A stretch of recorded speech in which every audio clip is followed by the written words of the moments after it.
मैं हूं आलिया, आप देख रहे हैं ब्रेकिंग बैरियर्स। एक तहलका खेज़ इंकशाफ नहीं बल्कि तहलका खेज़ इंकशाफात की एक सीरीज़ है जो इस वक्त मैं आपके सामने पेश करूँगी।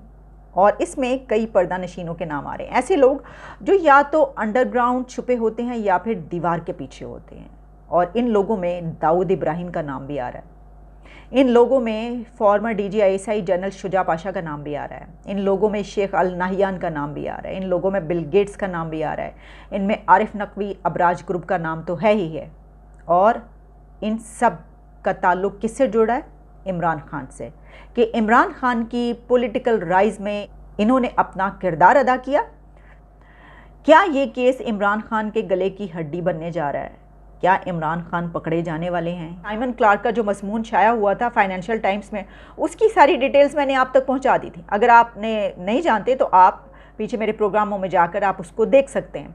लेकिन अभी हम जो बात करेंगे, इसकी ताज़ा तरीन जो इंकशाफात हैं उस पर बात करेंगे, जिसमें ये बात कही जा रही है कि दुबई में farmer DGISI general Shuja Pasha की कई एक मुलाकातें आरिफ नकवी से हुई। आरिफ नकवी वही कि जो मरकज़ी किरदार हैं इस केस के, जिन्होंने इमरान खान के बहुत सबसे ज़्यादा करीबी दोस्त वो उनको कहते रहे हैं, और जिसका मैंने आपको बताया था कि जब वो गिरफ़्तार हुए थे तो उस वक्त उन्होंने जिन लोगों के नाम दिए थे, कि जिस तरह घर वालों के नाम देते हैं, तो उन्होंने इमरान खान और प्रेसिडेंट आरिफ अलवी का नाम दिया था उस वक्त। अब क्या ये केस जो है ये इमरान खान के गले की हड्डी बनने जा रहा है? ये केस इतना बड़ा बन चुका है और इमरान खान के गले की हड्डी बनने जा रहा है या नहीं जा रहा? हम सिर्फ एक इस बात से, इस वाक़े से इसका अंदाज़ा कर सकते हैं कि जो ख़बर आई है एक एजाज़ सैयद के थ्रू वाली ख़बर फैली, मेरा ख्याल है, कि जिसमें ये बताया गया कि परवेज़ खटक साहब को भेजा गया आर्मी चीफ़ के पास कि सर कोई मेल मुलाकात का कोई निकले, कुछ हो जाए तो अच्छी बात है, जो बॉस हैं वो ये चाहते हैं कि आपसे मुलाकात हो जाए। तो आर्मी चीफ़ की तरफ से परवेज़ खटक साहब को जो जवाब दिया गया वो तो कमाल का जवाब है। मतलब मैं तो ये सोच रही हूँ कि उस जवाब के बाद उनकी हालत क्या हुई होगी। काश कोई कैमरा लेके जो वो रिकॉर्ड कर लेता। आर्मी चीफ़ की तरफ से उन्हें जवाब दिया गया कि जी आपके बॉस मिलना चाहते हैं, अच्छा उनसे ये पूछें कि वो मीर जाफ़र से मिलना चाहते हैं या मीर सादिक से मिलना चाहते हैं। अब आप जानते हैं ना कि मीर जाफ़र और मीर सादिक के अलकाब कंटेनर पे खड़े होकर इमरान खान साहब ने किसके लिए इस्तेमाल किए हैं। लेकिन उनको ये भी कहना चाहिए था कि उनसे ज़रा ये भी पूछिए कि वो न्यूट्रल जानवर से मिलना चाहते हैं या नॉन न्यूट्रल जानवर से मिलना चाहते हैं, क्योंकि उनको कह चुके हैं ना कि न्यूट्रल तो जानवर होता है, तो जानवर तक तो कह दिया। अब जनाब मेल मुलाकात की कोशिशें हो रही हैं तो ये जवाब दिया गया है। लेकिन अगर मुलाकात हो भी गई तो क्या उसमें क्या हुआ? इसकी वजह ये है कि जब हम ये कहते हैं जनाब क्या गले की हड्डी बनने जा रहा है, तो उसकी वजह ये होती है कि इमरान खान फौरी तौर पर अपने तमाम प्रेशर्स इस्तेमाल करते हैं। जिस तरह के इस वक्त इलेक्शन कमिश्नर के खिलाफ वो रेफरेंस दायर करने की उन्होंने तैयारी कर ली है। अभी केस का फैसला नहीं आया, लेकिन उनको ये सब, अच्छा 2 दिन के अंदर ये जो कुछ हो चुका है, पहले तो इमरान खान इसको छुपा सकते थे, अब नहीं छुपा सकते।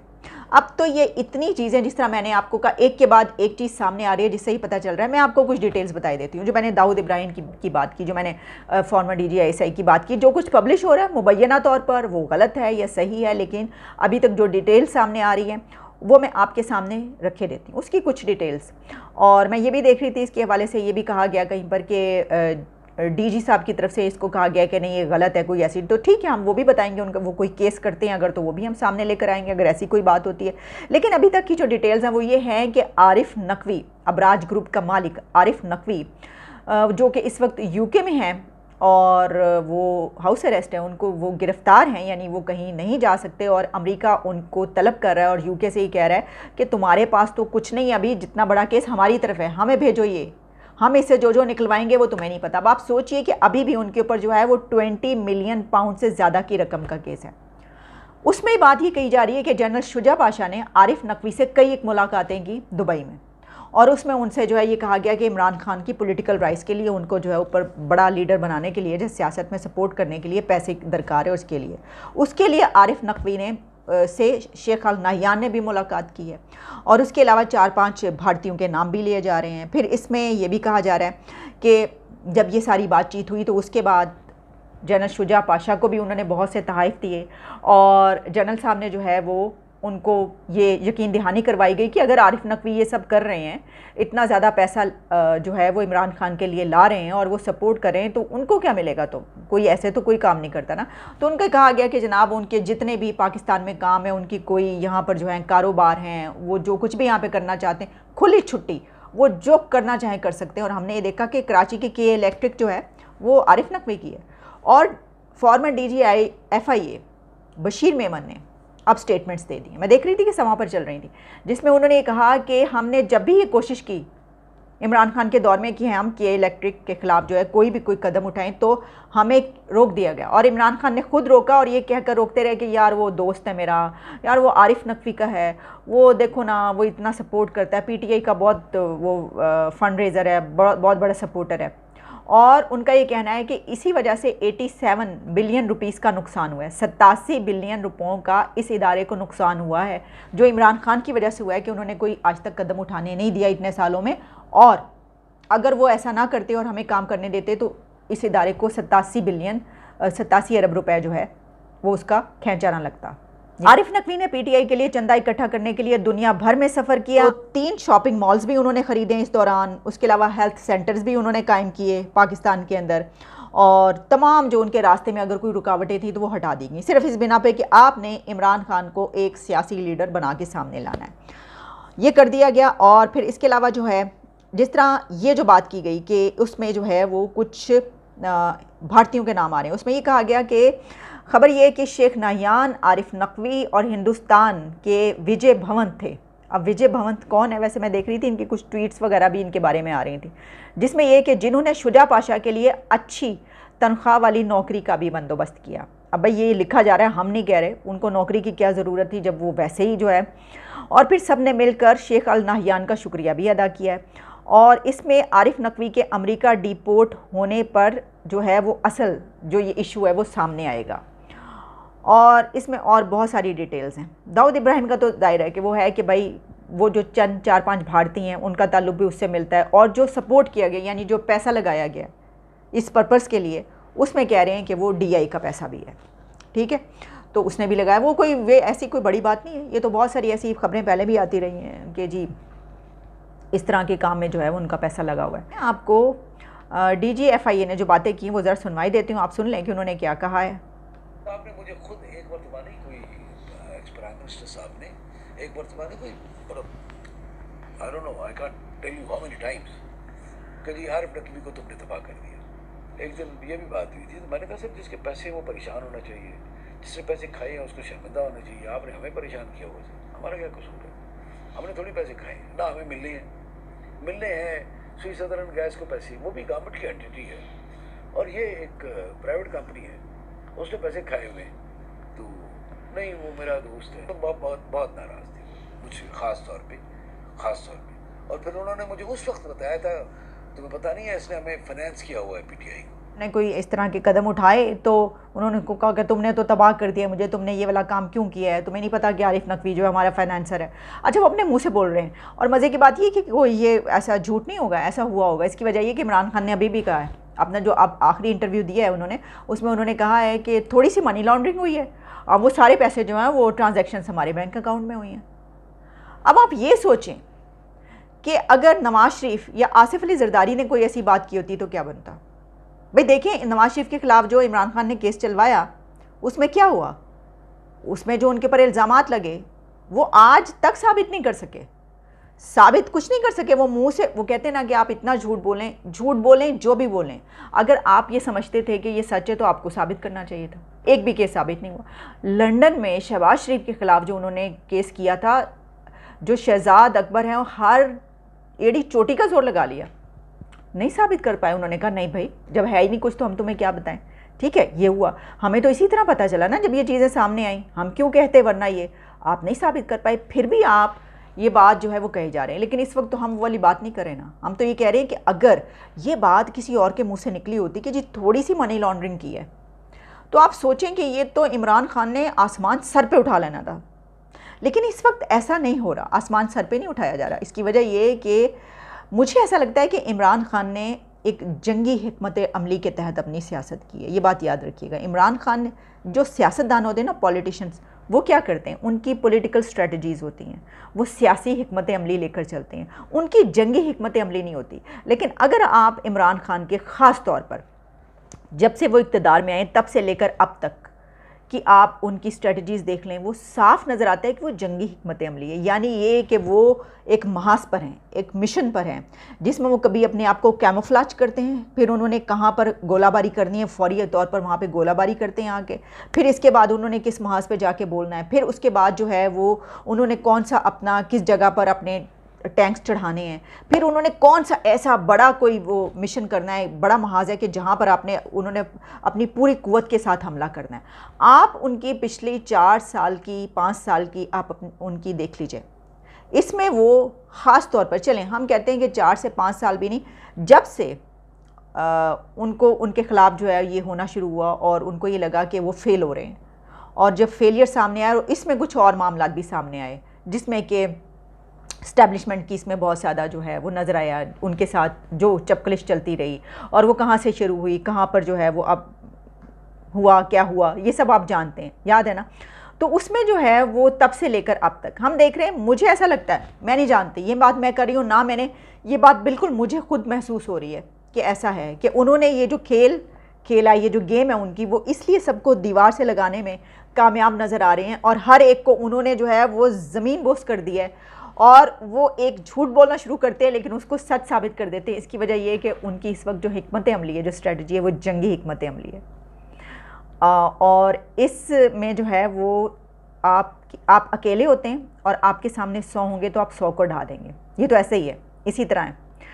तो आप देख लीजिए वो डेली बेसिस पर किस तरीके से आते हैं, तकरीर करते हैं, फिर वो जब उनके ख़िलाफ़ कुछ होता है फौरी तौर पर टीवी पे नमूदार होते हैं, फिर उनके ख़िलाफ़ अगर उनके हक़ में कुछ आता है तो तब वो क्या करते हैं, एक एक दिन उठा कर देख लें। ऐसा ही मेरा तज्ज़िया यही है, मैं यही समझती हूँ, मेरा एनालिसिस इसके बारे में यही है। लेकिन जनाब अब सिर्फ यही नहीं हुआ, बल्कि जो मौलाना फजलुर रहमान है वो भी फट पड़े हैं और वो फट पड़े हैं और गन डल गया। और वो ये हुआ है कि उन्होंने ये कहा है कि जनाब ये जो है ना, ये दरअसल किसी मुल्क की तरफ से इमरान खान को यहाँ पर भेजा गया था और ताकि CPEC जो है ना उसको सैबोटाज किया जा सके। अब देखिए मशरिक़ वस्ता मिडल ईस्ट के किसी मुल्क ने CPEC को तबाह करने के लिए इमरान खान को स्पॉन्सर किया था। अच्छा वैसे ये जो ना, ये जो होती है ना कॉन्स्पिरेसी थ्योरी, यानी ये कि कोई साजिशी थ्योरीज जिस तरह बनती हैं उस तरह की कोई बात मौलाना साहब ने की है। मतलब ये कि CPEC जो है वो सिर्फ इमरान खान ने चलाना था, बाकी अथॉरिटीज़ थी वो रोक लेती। जो जिन हालात की वजह से जो कुछ हुआ वो तो हम देखते रहे। इसमें ये तो फेलियर है ना। अब आप फेलियर को ये कह दें कि साजिश है तो और बात है, लेकिन मैं नहीं समझती कि कोई यहूदी साजिश, कोई मिडिल ईस्ट की साजिश, कोई अमेरिकी साजिश, इसको दरमियान में नहीं लाना चाहिए। आप ये देखें कि मौलाना फजलुर रहमान यानी खान साहब जो है वो कितने बड़े मौलवी बने हैं कि उन्होंने मौलाना फजलुर रहमान को मात दे दी है। अब मौलाना फजलुर रहमान जब ये बातें कर रहे हैं तो लोग उनकी बातें सुन रहे हैं, हाँ भाई, वरना मौलाना फजलुर रहमान को तो मतलब टके टोकरी कभी किसी ने कोई लिफ्ट ही नहीं करवाई थी, बल्कि हमेशा उनके ख़िलाफ़ बातचीत होती है। ये क्या इस्लाम का वो एजेंडा लेकर आ जाते हैं, ये क्या जो है ये अपने पर्सनल एजेंडे के लिए इस्तेमाल करते हैं। लेकिन खान साहब ने मौलाना फजलुर रहमान से ज़्यादा बड़ा मौलवी बन के बढ़े और उन्होंने तो जिस तरीके से मज़हब का इस्तेमाल किया है, तो मौलाना तो कहीं इधर उधर, कहीं पीछे, कहीं रह गए, कोई अब पता ही नहीं मौलाना साहब गए कहाँ, जो खान साहब ने कर दिखाया। अब देखें ना, मैं ये देख रही थी जैसे उन्होंने अब ये कह दिया, शिर्क का भी कह दिया। उन्होंने कहा ये जो आप कर रहे हैं ना सब कुछ, ये जो छोड़ के गए हैं और ये ख़रीदे गए, ये भी शिर्क है। अब चले, मैं इसके ऊपर बात नहीं करी। देखिए आप जानते हैं कि हम तो इस तरह की बातों पे बात नहीं करते, बल्कि हम तो कंडेम करते हैं कि भाई इस तरह किसी के ऊपर फतवा ना लगाए। हमको ऐसी बात करेंगे तो मैं नहीं चाहती कि कोई फतवा लगे या कोई ऐसी बात हो। खान साहब जो भी कर रहे हैं उन पर इस बिना पर, इस बात को लेकर जो है वो नहीं लगना चाहिए फतवा। वो जो है वो इंसान जब कुछ या कोई उसको जो है कोई पागल कर दे ये कह के तो फिर वो उसको समझ में नहीं आ रही होती कि वो क्या कर रहा है। लेकिन खान साहब को जो है वो सब कुछ समझ आ रही है बड़े अच्छे तरीके से। इमरान खान की जो मुलाकात की खबरें गर्दिश करी, उसके बाद ये खबर भी आई कि इमरान खान ने ये भी कह दिया कि 6 से 8 हफ्तों में जो है वो इलेक्शन का ऐलान हो जाएगा।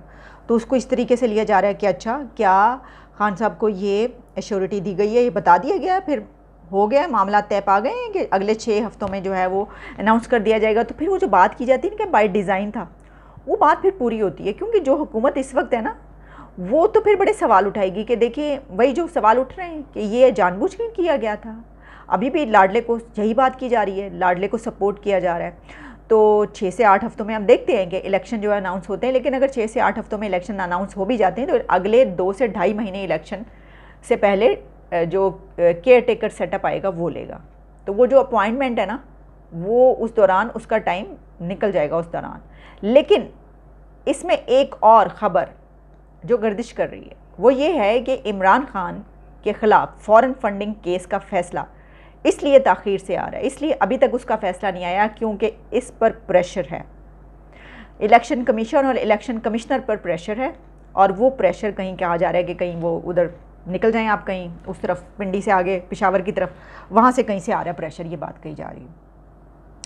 तो वो जो है इतना दबाव है कि ये कहा जा रहा है कि नहीं, फ़ॉरेन फंडिंग का फ़ैसला अभी ना करें, अभी ना करें। अब देखें कि इदारों पे फिर अगर दबाव की बात है तो वो तो पहली दफ़ा थोड़ी, हमेशा ही होता रहा, लेकिन अभी ये बात कही जा रही है कि ये मना किया जा रहा है। तो देखते हैं कि जिस तरफ से भी वो प्रेशर आ रहा है, अटक है, पिंडी से आगे पेशावर है, कहाँ से आ रहा है, जहाँ से भी आ रहा है, उस फैसले पर क्या, उस प्रेशर पर क्या ये फ़ैसला नहीं सुनाया जाएगा, ये देर की जाएगी, हमें पता चल जाएगा। लेकिन जो इमरान खान की तरफ से जो पंजाब असम्बली है उसके अंदर इलेक्शन कमिश्नर सुल्तान सिकंदर राजा के ख़िलाफ़ एक रेजोल्यूशन पास कर दी गई है, जिसके ऊपर फॉर्मर इलेक्शन कमिश्नर कुंवर दिलशाद साहब ने ये फरमाया है कि इलेक्शन कमिश्नर जो होता है उसका स्टेटस एक सुप्रीम कोर्ट के जज के बराबर होता है। तो आप उसके ख़िलाफ़ कोई रेजोल्यूशन नहीं ला सकते, कोई कार्रवाई नहीं कर सकते। अगर आप करेंगे तो ये आपकी अपने ख़िलाफ़ पड़ेगा, आपको नाअहल भी किया जा सकता है और आपके ख़िलाफ़ केस भी चल सकता है और आपको गिरफ़्तार भी किया जा सकता है। ये सब बातें उन्होंने कही हैं। लेकिन भाई मुक़द्दस गाय क्यों बनाते हैं, इतनी मुक़द्दस गाय बनाने की किसी को, कि यही तो वजह है पाकिस्तान में आपने कुछ 4, 5, 6 इदारों को मुक़द्दस गाय बना के रखा हुआ है। भाई इस मुक़द्दस गाय का जो सही पोल खुला है ना, खोला है वो इमरान खान ने खोला, ये भी मैं आपको बता दूँ।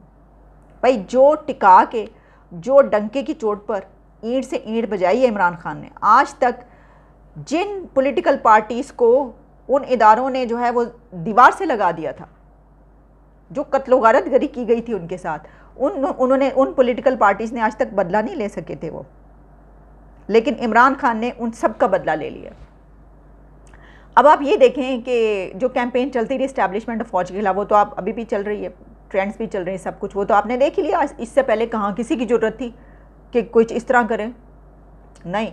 लेकिन अब जजेस के ख़िलाफ़ जो वीडियो सामने आ रही हैं और जो पैरोडीज़ बन रही हैं, भाई वाह वाह क्या बात है। मैं कहती हूँ इतनी ज़बरदस्त कॉमेडी हमने इससे पहले नहीं देखी थी।